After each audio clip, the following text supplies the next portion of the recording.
We begin by looking at the shape of the Catholic Church. There are those of us like you and me who'd like to see the Church as a sphere where everything is coordinated and where we're all working together. But we need to acknowledge that our Church is still, and will be for a long time to come, a hierarchical church. So get there you go, there's the pyramid. Mm-hmm. And it begins with our Holy Father, who gives great indications in Communications Day messages every year.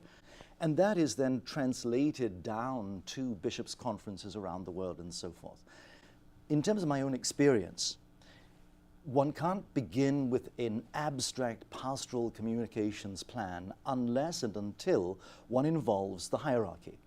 So one needs to begin with the bishops. You need to begin at the top. If the bishops are not engaged, if the bishops are not involved, they will not back any other efforts further down. So one begins convincing the bishops once again that communications are a priority. We know they're busy. We know they have evangelization departments and youth departments and refugees and migrants departments and so forth.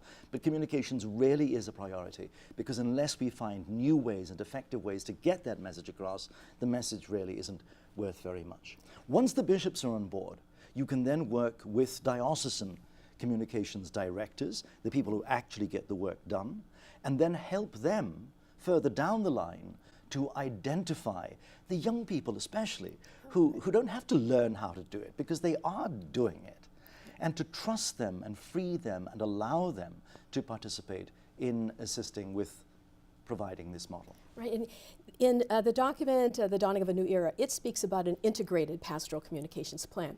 What is your understanding when the Vatican uses that term, an integrated pastoral communications plan? The Vatican is trying to implement its own integrated pastoral communications plan. As of a few months ago, the Vatican has brought together, under Pope Francis' reform on communications, the 9 separate communications departments that go back to 1861 with the Vatican newspaper and include Vatican Radio 1929 and Vatican TV and Vatican website and so forth, under an umbrella called the Secretariat for Communications. Because it really is, we really are trying to implement a vision of a coordinated, collaborative, continuous communications model. Can I say that one more time? Yes. Three words. Definitely. Three words. Huh? Yep. Continuity, collaboration, connected communications model.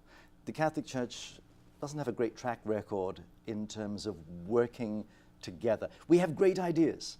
We're out there doing wonderful things, but no one actually knows what everybody else is doing, and we're often kind of loath to assist and collaborate in what the others are doing. What is the desired outcome of having such an approach to communications then?